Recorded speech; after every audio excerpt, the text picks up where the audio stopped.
Welcome back to my channel. আজকে প্রচণ্ড গরম। তো জুন মাসের আজকে 8 তারিখ। তো দেখো বন্ধুরা, এত গরমে আমরা কখনো রিচ খাবার খেতে পারি না। তো আজকে দুপুরবেলা দেখো আমি খুব একটা পাতলা ঝোল করব। আমার সমস্ত উপকরণ, রান্নার উপকরণ আমার প্রথমেই দেওয়া রইলো। এটা শিঙি মাছ। শিঙি মাছটা দেখে বোঝা যাচ্ছে কিনা, অনেকটাই বড়। তো সেটাকে আমি একটা ছোট বাটির মধ্যে নিয়েছি। তারপর রয়েছে রাঁধুনি। এটা রাঁধুনি, এটা সর্ষের তেল, এটা হচ্ছে ছোট করে কাটা আলুর পিস এবং লঙ্কা। দেখো অনেকটাই মনে হচ্ছে লঙ্কা কাটা রয়েছে, কারণ আমরা একটু ঝাল ঝাল খেতে পছন্দ করি। রয়েছে লবণ এবং এটা রয়েছে হলুদ, সবাই দেখতে পাচ্ছ। অবশেষে বলি যেটা দিয়ে আমি করব সেটা হচ্ছে এটা কুমড়ো শাক। কুমড়ো শাকটা দেখো আমি প্রথমে কেটেছি, কেটে ধুয়ে এটাকে পরিপাটি করে এখানে রেখেছি। এই ছিল আমার আজকের উপকরণ। যেহেতু প্রচণ্ড গরম, আমি মশলা করব না, সেটা মিক্সচারই হোক বা বাটা হোক। তো আজকে যেহেতু বেটেও করব না বা মিক্সচারও করব না, একদম পাতলা ঝোল করব রাঁধুনি ফোড়ন দিয়ে। তো দেখো আমার রান্নার সমস্ত উপকরণ এখানে দেওয়া রয়েছে। যেহেতু ডেসক্রিপশানে আমি লিখে দিচ্ছি না, যারা করবে আমার ভিডিও দেখে, ভিডিওটা দেখলে আশা করি সবাই খুব সহজেই বুঝে যাবে এবং করতে পারবে এবং খেয়ে দেখবে খুব টেস্টফুল এবং গরমের সময় শরীরের পক্ষেও ভীষণ ভালো।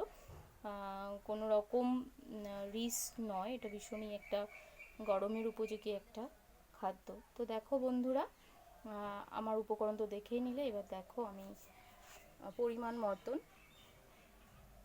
তেল দেব।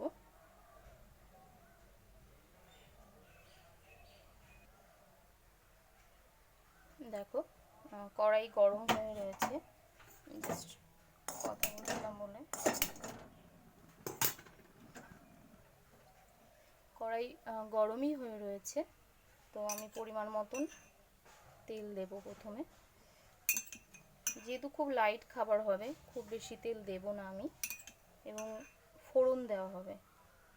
তো প্রথমে আমি, যেটা আমার করণীয়,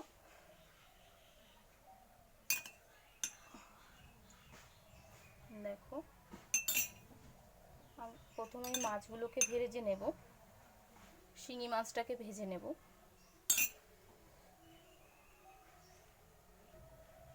দেখো বন্ধুরা, তেল থেকে ধোঁয়া উঠছে, তাতে বুঝে গেলাম যে এখন মাছ ছাড়ার উপযোগী হয়ে গেছে। আমি যে মাছ নিয়েছিলাম, শিঙি মাছ, এটার পুরোটাই আমি ঢেলে দেব। মাছে যেহেতু ডিম আছে, মাছগুলো ফুটছে, মাছে যেহেতু ডিম রয়েছে মাছটা ফুটছে। দেখো মাছটা ফুটছিল বলে আমি একটু ঢাকাটা দিয়েছি, কিন্তু হালকা করে রেখেছি। করলাম, দেখো উল্টে দিলাম।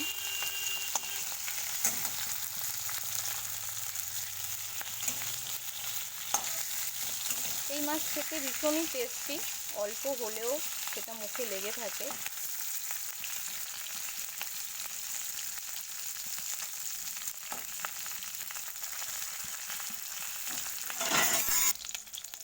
দেখো বন্ধুরা, মাছটা অনেকটাই ভাজা হয়ে গেছে। এই মাছগুলো অনেকটা স্টিম দিয়ে ভাজা যায় না, পুড়ে যায়। ধীরে ধীরে ভাজতে হয়, গ্যাসের স্টিমটা একদমই অল্প দিয়ে মাছটাকে ভালোভাবে ফ্রাই করে নিতে হয়। মাছগুলো ছোটো কাটা হলেও এটাকে ভাজতে হয় ধীরে ধীরে।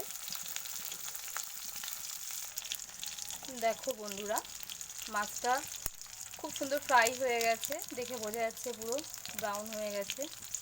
শিঙি মাছ একটু ধীরে ধীরেই এরকম কড়া করে একটু ভাজতে হবে, একদম কম ভাজলে আষ্টে গন্ধ থাকে। যারা প্রথম করবে তারা হয়তো বুঝবে না, এই জন্য বলে দিলাম। দেখো মাছটা একদম এরকম লাল লাল করে ভাজবে। মাছ ভাজা আমার কমপ্লিট।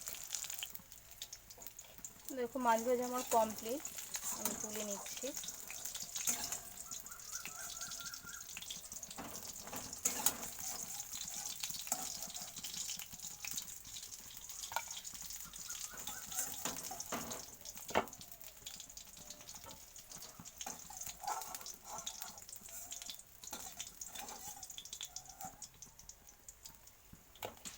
দেখো মাছ ভাজাগুলো আমার কমপ্লিট হয়ে গেছে।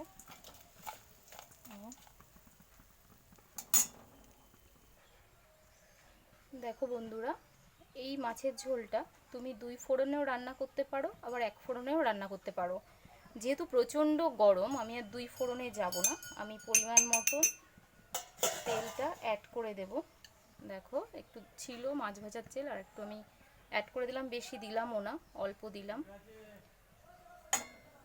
একদমই অল্প তেল দিয়েছি। দেখো, তো যেহেতু আমি 1 ফোড়নে করবো,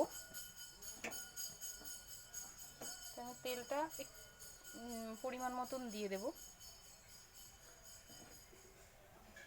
দেখো, এবার দেবো আমি রাঁধুনি। তেলটা একটু গরম হলেই রাঁধুনি দিয়ে দিলাম।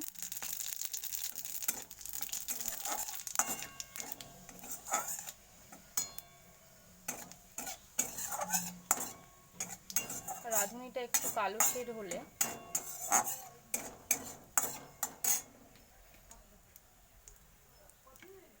রাঁধুনি ভাজা হয়ে গেলে রাঁধুনির যে স্মেলটা, পিওর স্মেল, সেটা একদম পুরোপুরি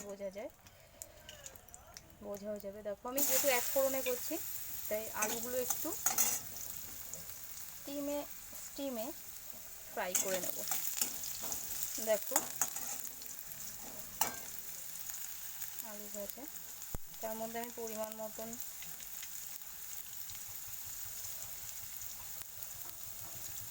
লবণ, হলুদ অ্যাড করে অল্প সময় ধরে একটু ফ্রাই করে নেব। দেখো খুব বেশিক্ষণ ফ্রাই করব না। এত গরমে রিচ খাবার থেকে এরকম হালকা পাতলা ঝোল খেলে শরীরও সুস্থ থাকে, মনও ভালো থাকে।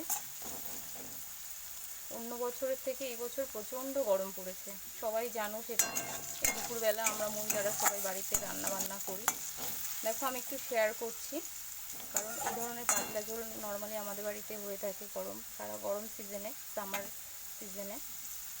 দেখো আলুটা অনেকটা হয়েও গেছে, বেশি ভাজবো না। তো এরপরে যেটা আমি করব সেটা হচ্ছে, দেখো আমার যে কুমড়ো শাক কেটে রাখা ছিল, সেই কুমড়ো শাকটা আমি অ্যাড করব।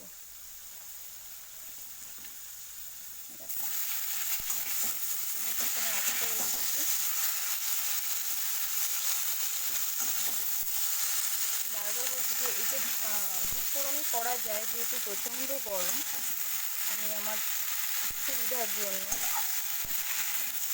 তাড়াতাড়ির জন্য 1 ফোড়নে আমি করবো। স্বাদের হেরফের হবে না,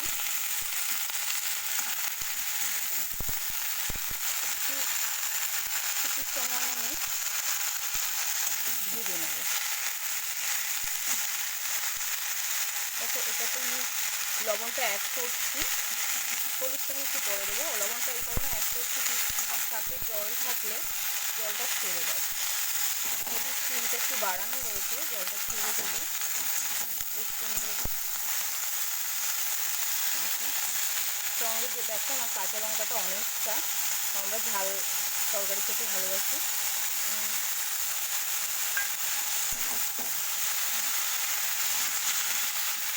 দেখো বন্ধুরা জল ছেড়ে দিয়েছি লবণ দিয়েছি বলে।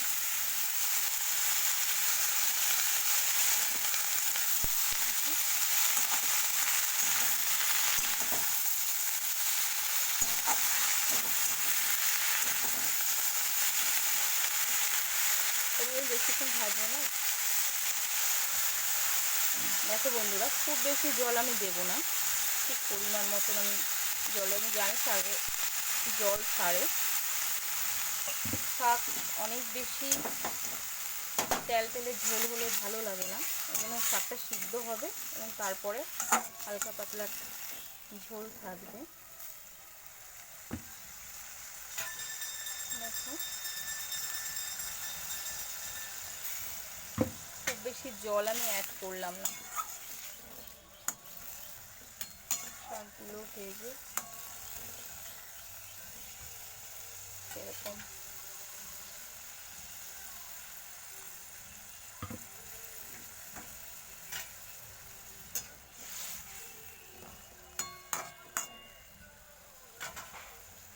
দেখো আমি পরিমাণ মতন লবণ একটু কমই দেব, যদি বেশি হয়ে যায় ওই জন্য আমি একটু সামান্য কম দিই, পরে ছেঁকে আমি টেস্ট করে তারপর আবার অ্যাড করি বাকিটা, কারণ আমি রিস্কটা নিই না কখনোই। আর আমি তোমাদের বন্ধুরা আগেই বলেছি, যেহেতু শাকসবজি একটু গ্রিনি ভাবটা রাখার জন্য আমি অলওয়েজ হলুদটা একটু কম ইউজ করি। ইভেন আমার হাজব্যান্ড যিনি, তিনি খুব হালকা হলুদ খেতে পছন্দ করেন। ডাল তরকারি একটু লাইট থাকবে, খুব হলুদের জন্য গাঢ় হয়ে যাবে না, হালকা হলুদ খেতে পছন্দ করে। যেহেতু শাকসবজি, তাই তার গ্রিনি ভাবটা বজায় রাখার জন্য আমি একটু হলুদটা কমই অ্যাড করি। দেখো পরিমাণ মতন আমি দিয়ে দিলাম, বাকি যেটুকু লাগবে আমি ঠিক সময় মতন আবার অ্যাড করব। দেখো ফুটছে, শাক পাতার তরকারি একটু না ফুটলে কিন্তু ঢাকা দিলে হবে না, একটু ফুটবে তারপরে ঢাকা দিতে হবে। দেখো ফুটছে, দেখো ফুটছে। এই ফুটন্ত অবস্থায় কি করব, আমি একটু ঢাকি, কি তাড়াতাড়ি হয়ে যায়, সিদ্ধটাও ভালো যায়। ঠিক 5 মিনিটের জন্য আমি স্টিমটা কমিয়ে এটাকে ঢেকে রাখবো 5 মিনিটের জন্য। ঠিক 5 মিনিট পরে আবার তোমাদের সঙ্গে আমি ফিরে আসি। দেখো 6-7 মিনিট রাখার পরে আমি ঢাকনাটা খুললাম, স্টিমটা একটু আগের থেকে বাড়িয়ে দেব। দেখবো ডাটাগুলো সিদ্ধ হয়েছে কিনা।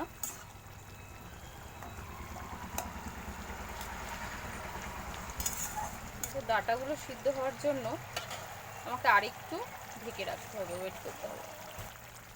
এবার আমি কি করব, যেহেতু ভালো ফুটে গেছে, দেখো মাছগুলো আমি অ্যাড করে দেবো। যতগুলো মাছ আছে, মাছের যে স্বাদ সেটাও তো তরকারিতে যেতে হবে, তাই কিছুক্ষণ আগে আমাকে অ্যাড করতে হবে, যাতে ফুটবে এবং এর ভেতরের যে সুন্দর গন্ধ স্বাদ এটা মিলেমিশে একাকার হয়ে যাবে। তো এবার আমি কি করলাম, ঢাকা দিয়ে রাখলাম কিছুক্ষণের জন্য।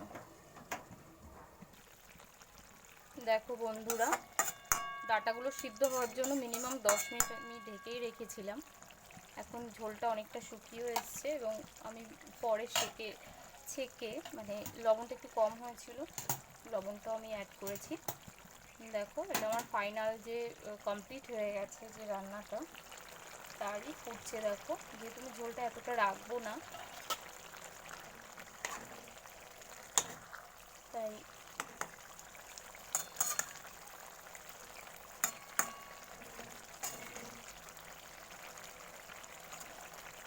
দেখো ডাঁটাগুলো সিদ্ধ হলেই, কারণ যেহেতু ডাঁটা কুমড়ো শাক এবং ডাঁটার ঝোল, এটাতে ডাঁটাগুলো শক্ত আছে কি না, নরম হয়েছে কি না, সেগুলো কিন্তু খেয়াল রাখতে হবে। দেখো ফুটছে, এই যে ফোড়টা দেখতে পাচ্ছ, এটা যে মানে তরকারির ঝোলে জাল হয়েছে এবং এটা যে একদম কমপ্লিট হয়েছে তারই প্রমাণ। দেখো আমার কুমড়ো শাকের ঝোল রেডি। যদি ভিডিওটা ভালো লেগে থাকে অবশ্যই লাইক কমেন্ট করবেন এবং আপনারাও করে খেয়ে দেখবেন যে কতটা সুস্বাদু হয়েছে। হ্যাঁ, এই খাবার খেলে একদম মুখে লেগে থাকে, বিশেষ করে এই শিঙি মাছের ঝোল। দেখো আমার রান্না কমপ্লিট, এটাকে আমি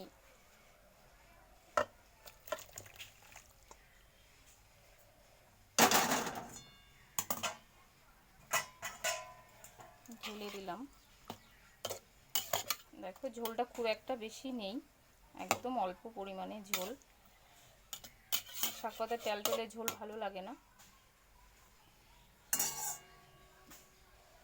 যদি ভিডিওটা ভালো লেগে থাকে, দেখো বন্ধুরা, যদি ভিডিওটা ভালো লেগে থাকে অবশ্যই কমেন্ট করে জানাবেন যে কেমন হয়েছে। এই ছিল আজকের আমার কুমড়ো এবং শিঙি মাছের ঝোল।